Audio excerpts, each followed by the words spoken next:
2024 is coming to an end, and I thought let's make a ranking video to end the year off in style. I'm going to be ranking all the regions in Genshin Impact. I did one last year which revolved around, the latest nation, that was Fontaine and all, but with Natlan, I really wanted to make it special.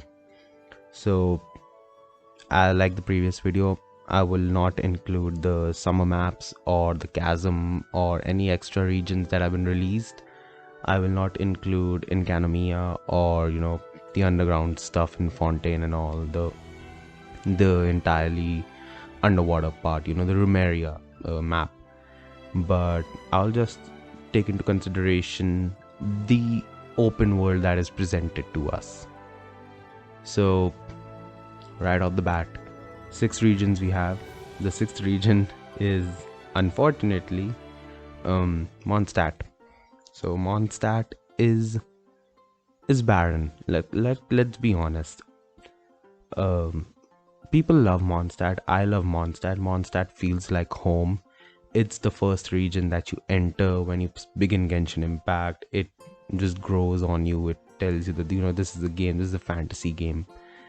But the more you play, the more you realize how empty Mondstadt feels once you're done with everything. I mean, like, the NPCs are pretty bland. The environment is very, like you watch it once and it's over. The exploration is bare bones. I mean, you have a few slimes floating around, but that's it. I mean, it's not that intuitive or interesting as the current regions that we have in Genshin, so it's pretty obvious. Although I do understand that Mondstadt was their first region and the game tends to evolve like every live service game, but it's a ranking video and I have to rank it somewhere, so bottom last. After Mondstadt we have now the tough part starts, because all these regions after Mondstadt are amazing in their own right. Mondstadt would also be amazing if we had expansions and such, but whenever we get those. So after Mondstadt, I'm gonna put Liyue as the 5th region, as the 5th best region in Genshin. Now I understand many people feel for Liyue because Liyue is probably the most accurate, the most not accurate, but the most love that the nation gets. Liyue gets all the love. They have Lantern Ride, they have tons of events, they have a new 5-star from that nation every year. I mean, 1 or 2 5-stars every year, and basically every year Liyue will be the star because of Lantern Ride and how it is basically China. So Liyue for me is 5th because it's beautiful, it's amazing, but the same problem as Mondstadt. It was a version 1.0 region, so the exploration was very the puzzles and all were very simple or very obscure. There's no in between, there's no balance between anything. And the mountainous region is very beautiful, the city and all, but same thing. I mean, the NPCs look very boring. The region falls flat after some time, and there's no variety as such. When you hit the peaks, the mountain peaks, it's just that unless you take Chenyu Vale into consideration, then you take the chasm into consideration, which I am not, but if you do that, then Liyue shoots up to I think 2nd position. But not taking those because they were expansions, not pure Liyue, so Liyue would still be a 5th position. The 4th region is going to be Inazuma. Now if you notice the pattern, it's slowly getting better, and that's what the thing with Genshin Impact has always been. With every new version update, the regions just mesmerize you, just get better and better. Inazuma is the same way. Inazuma introduced 4 islands. It had a horizontal expansion, something that Liyue and Mondstadt had at that time of release, but it did not grow further. Inazuma just straight up went with 4 islands, although 1 and 2 weren't it was a delayed release and such, but you had 4 islands that comprised the entirety of Inazuma. And Watatsumi, whatever the first island is, what was it called? Surumi or something. It's a Naga, I have no idea, but the landscapes, the enemies, the variety, the inspirations, the sakura petals. I mean, I saw the sakura petals and I was like, this is the best region so far. That was when Inazuma released, but still. And then the fog island, the floating island at the top, it was like, very unique, very something that you wouldn't expect in Genshin Impact. It was something like that, going from Mondstadt, which is a very European inspired country, to Inazuma, which is purely Japanese based. It was amazing, the switch was something very new, and the variety of islands, every island felt different, unlike Mondstadt's regions or Liyue's regions, barring Chasm and Chenyu Whale, because like I mentioned before. But Inazuma, even if you take Liyue's expansion, I would still put Inazuma at the 4th place, because it's just there. You have those 4 islands, and we have better nations after Inazuma. So moving on from 4th to 3rd. This is going to be controversial.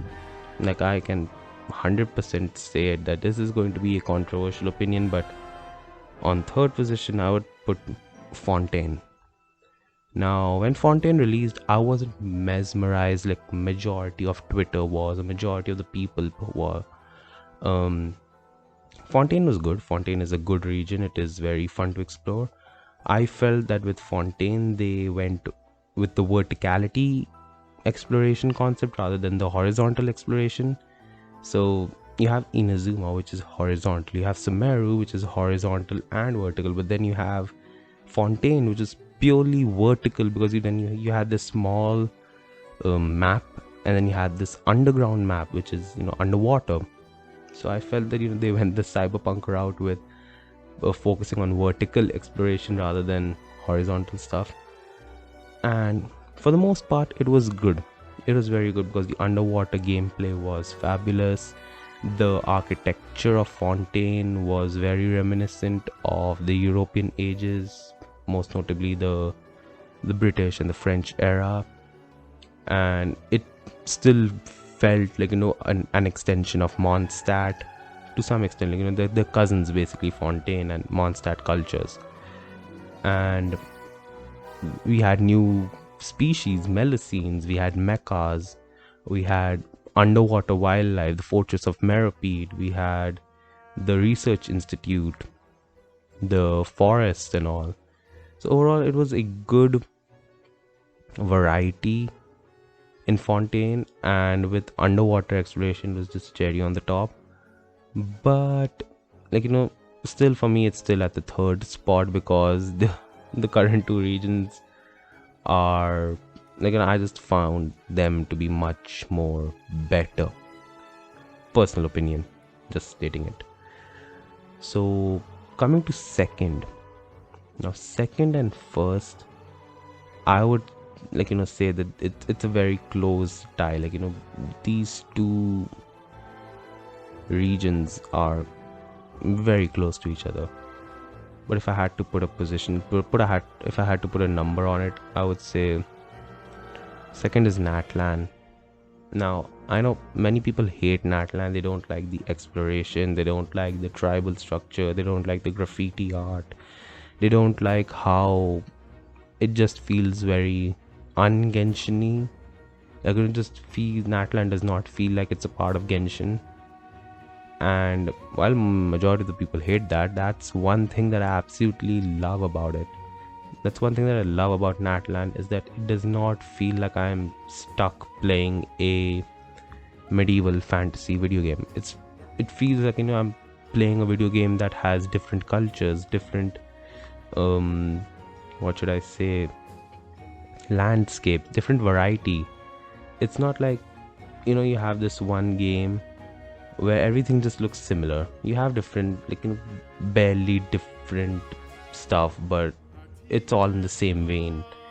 With Natlan, it just feels so off TEYVAT, and it's such a huge breath of fresh air, because, you know, if I had another region similar to Inazuma or Fontaine, it would have been boring. It would have been insane. Like, I would have been excited, but it wouldn't have been super exciting like it is currently. Like, it is like how every character feels so unique.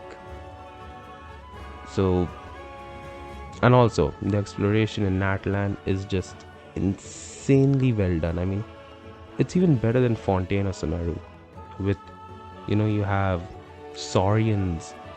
You can fly as a bird, you can swim as a crocodile, you can jump as a Yumkasaurus or something. You can climb cliffs as a Tepetlosaurus. So they have focused on it. You do not need the 5-star banner characters at all. It's right there in the game. The graffiti artwork is gorgeous. The people, the NPCs are so lively. Like, you know, if you just stand and stare at them, just stop and stare at them, you will see that, you know, they are doing these unique animations. They have unique outfits. They have unique designs. I mean, not the face and all, but their clothes, their tribe clothes are unique. So I just feel like, you know, Natlan deserves the second spot, despite what majority of the people say, that, you know, Natlan is probably the worst region right now. But for me, it's one of the best ones. And then after that, number one is obviously Sumeru, because last time Sumeru was on top, this time also, and I'm biased for Sumeru, so, like, yeah, that's enough reason. I'm Indian, and Sumeru just was just a perfect combination of, you know, everything. Now, I know there are people who did not like Sumeru, and I completely agree with your points. I respect your opinion. But for me, the moment I entered into Gandharvaville and I heard the flute, the moment I entered into Port Ormos and I heard the tabla, and the moment that I heard music, the moment that I met the Aranara, the moment that I saw butter chicken in the menu, I was like, you know, Sumeru is the best region by, like, you know, by 1,000 or 100,000 or something, because it just feels like home. And that's what, you know, currently Natlan also feels. Natlan also feels like home, even though I haven't had any interaction in my entire life with people from tribes or people from the African background or the Mexican background or the South American background, but it just feels like home. Like, you know, the characters, the region itself, it just feels like it calls to you and you want to stay there. You will enjoy. It's kind of the same vibe that I get with Sumeru, because the characters are also very close, unlike characters in Inazuma and Fontaine, where, you know, the class status divides them. Like in Inazuma, you have Ayaka and you have Yoimiya. Granted, they are the best of friends, but then at some point the class status will hinder them, because Ayaka is from a higher clan and Yoimiya is a common girl. Same case with Fontaine, where you have Navia and then you have somebody like, I don't know, Fremine or somebody. I mean, it's just, you know, you have these differences. Even in Mondstadt, you have these differences. In Liyue as well. But with Sumeru and Natlan, I think these differences don't exist. Or they exist, but people just choose to blindly ignore them. Like, you know, like Al-Haytham was a great acting sage, but everybody just sort of ignored it and treated him as the same. Similar case with Natlan, where Maoika is the Archon, but everybody just treats her as a friend. Shilonen, especially Shilonen and Sitlali. So that's why I think that Natlan and Sumeru are quite at the top. It just feels like home. But that's my opinion. So overall, in the end, the rankings would be number 1 Sumeru, number 2 Natlan, number 3 Fontaine, 4th Inazuma, 5th Liyue, and 6th Mondstadt. Now, once again, I'm saying these are all my opinions. Let me know your rankings below. And the music for each region is amazing, so I did not dive into that.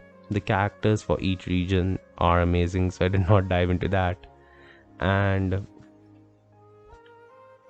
it's just, this video is, the region ranking is mostly based on exploration, beauty of the region, and how close it feels to me.